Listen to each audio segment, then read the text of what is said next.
right, I got another question for you guys here today. This is a good one. It's from Alan Cohen 810. He said, "Would you advise taking the whole of 2024 to just focus on one goal, a full year developing and improving just in just one area? Then 2025 will be about the next goal. What are your thoughts on that idea?" So I actually don't think this is a great idea because it's just, I mean, if you did this and you just focus on one goal for a year, yeah, you would advance in that goal, but the goal would have to be too big, which would make it too obscure. It's much better instead. I like to do 3 months, right? Pick a goal that you can accomplish in 3 months. Now, I have a framework for setting a goal, right? It's called the GAP framework, goal aspiration process, right? And so with that framework, the way that you would set a goal is, just to kind of briefly put it, what most people call a goal is what I would call an aspiration. So that is something that is not within your power to directly achieve, right? So for example, when I was starting on YouTube, I wanted to get 100,000 subscribers on my YouTube channel. Okay. That is not a goal because I can't directly control that. So I call that an aspiration. Okay. You aspire to this thing. Okay. Now, from that aspiration, you want to derive a goal that is in your direct control, that if you accomplish this goal, it'd have a 99% chance of achieving the aspiration as well. So this is called taking an intractable problem and making it tractable, right? For you math guys out there. Okay. And so all this means is that, for example, in the case of me wanting to get 100,000 subscribers on my YouTube channel, I said, well, look, what can I do? So I looked at other YouTube channels. I said, okay, there's nobody that I can find that has 2,000 videos on YouTube that doesn't have at least 100,000 subscribers. So my goal will be to take my channel from the 500 videos I have to 2,000, to get 1,500 videos created in the next 2 years. And so in order to do that, I did the math and I was like, okay, I need to do 15 videos a week, 2 videos a day and 3 on Sunday. And so that became my goal. My goal became to create 2,000 YouTube videos.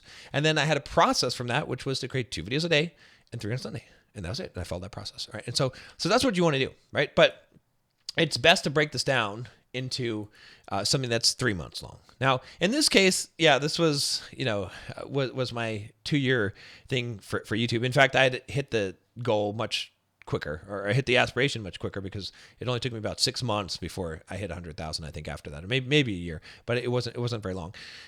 However, it wasn't my main focus, right? So if you're going to have one main focus, and I do suggest that you do that, focus on it for 3 months. Like, use that GAP framework. If you want some help, also, the GAP framework is something that I go over explicitly. That is the framework we use for my coaching program. I have a weekly coaching program. It's a 6-month coaching program on becoming financially free, building a business, accomplishing your goals. We use the GAP framework in there. It's called The Well That Never Runs Dry. If you just DM me the word YouTube on Instagram, again, my Instagram is @BulldogMindset, then someone from my team will get in contact with you and you can find out more about that. So just DM me the word YouTube on Instagram. But the GAP process is what I would use. I would use something like that. I think there's a book called The 12-Week Year that is very similar to that. I haven't actually read it. So someone was telling me, oh, it's what you talk about is a lot like what they talk about in the 12-Week Year. So I'll have to read that book. But yeah, I would suggest 3 months. And so you can accomplish 4 major goals in 3 months. And if you're only focused on that one goal, in 3 months, you can accomplish an amazing amount, right? Like, you can do an astonishing goal if you just obsess, right? And when I say only focus on a goal for 3 months, that means that when you're focusing on this goal, you eat, you sleep, you breathe this goal. So let's say that your goal is to run a 6-minute mile. Okay. Again, you might have different goals, but let's just throw that out there. All right. So that would mean that you would study mile athletes, how to decrease your mile time, listen to running podcasts, read books, watch movies about running, right? Just fucking for 3 months, this is what you focus on. You get your training plan, your nutrition, your diet, everything. Try to get a coach, do every single thing that you can. Just obsess about running a 6-minute mile. Okay. And you do that for 3 months. And then, hey, if you do that, you're going to be successful, or you're going to get really, really good. And then in the next 3 months, you can accomplish another major thing. But it's the amount of focus, the intensity that you focus that is so important. I'll see you tomorrow.